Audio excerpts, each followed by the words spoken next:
saudaraku. Saya baca kepada saudara bagaimana orang-orang yang disembuhkan Tuhan, mereka percaya dan mereka bertindak. Markus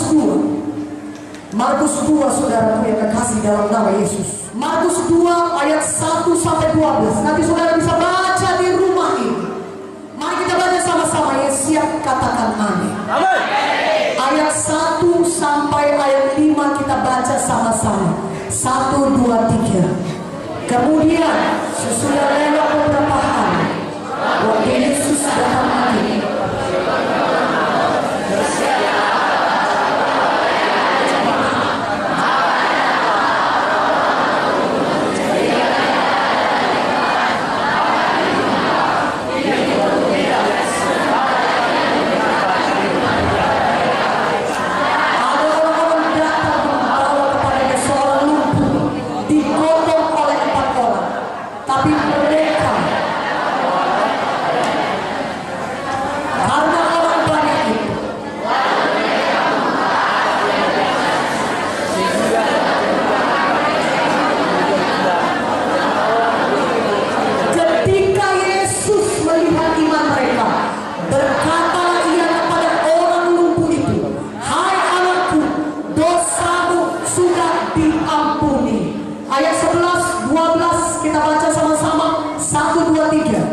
Kepadamu kukatakan, bangunlah, angkatlah tempat tidurmu, dan pulanglah ke rumahmu. Dan orang itu pun bangun, segera mengangkat tempat tidurnya, dan pergi keluar di hadapan orang-orang itu, sehingga mereka semua takjub, lalu memuliakan Allah. Katanya, yang begini belum pernah kita lihat. Amin. Ada seorang lumpuh, dan lumpuh tangan kakinya. Dia bukan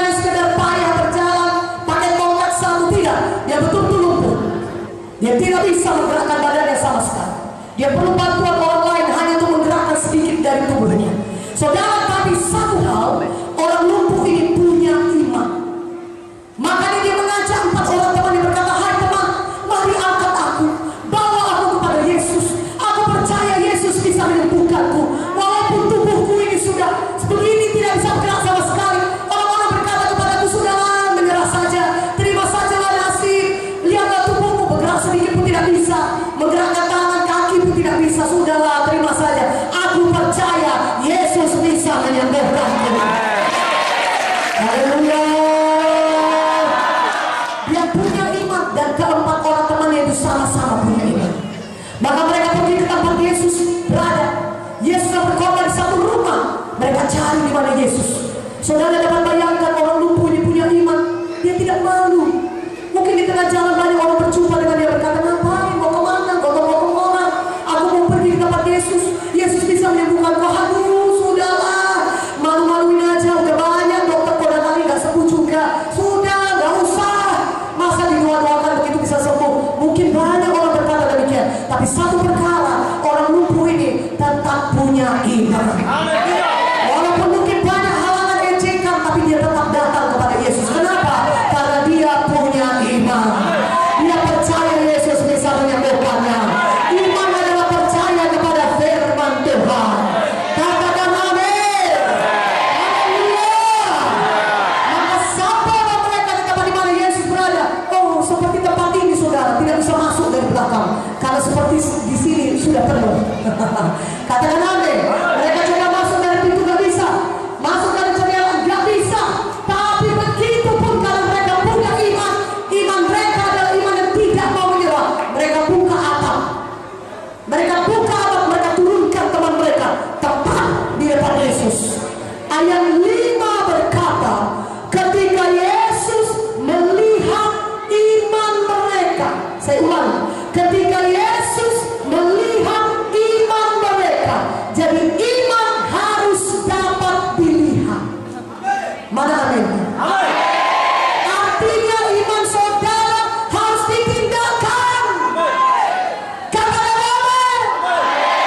Maka ketika Yesus melihat iman mereka, berkatalah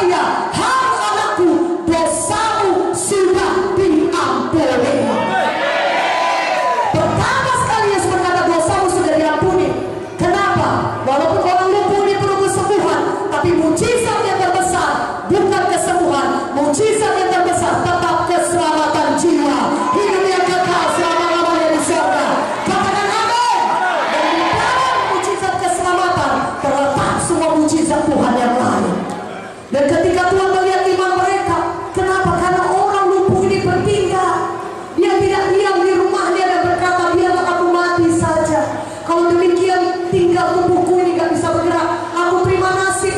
Kalau memang Tuhan itu maha tahu, dia tahu aku penyakitan, tentunya dia yang datang menyembuhkanku. Tidak, imannya kepada Yesus adalah iman yang sejati. Itulah baru iman, yaitu iman yang ditinggalkan.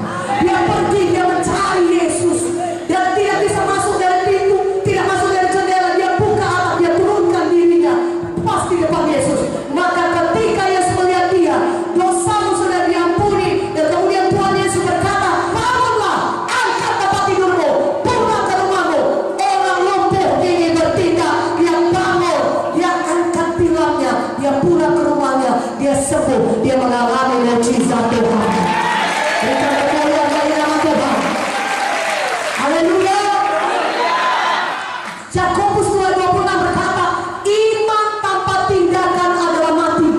Seperti tubuh ini tanpa roh adalah mati, demikian juga iman tanpa perbuatan-perbuatan adalah mati. Iman barulah iman ketika saudara menindakkannya. Iman barulah iman ketika saudara bertindak. Orang lumpuh ini tidak berkata, Tuhan, tidakkah kau lihat aku lumpuh? Sembuhkan aku dulu Tuhan, baru kau suruh aku bangun. Macam mana aku bangun Tuhan kalau aku masih lumpuh? Demikian tidak. Ketika Yesus menyampaikan firman-Nya, Tuhan berkata, bangun, angkat tempat tidurmu, dan pulang ke rumahmu. Dia percaya, dia menindakkannya, dia bangunkan dirinya. Dan ketika dia bertindak, ketika dia bangun, kuasa Tuhan menjamah dia, dan dia mengalami kesembuhan. Ya amin, ya katakan amin. Haleluya. Hari ini Yesus sudah berkata kepada kita, dia mau menyembuhkan saudara. Itulah sebabnya dia berpilur-pilur di kayu salib, supaya saudara sembuh.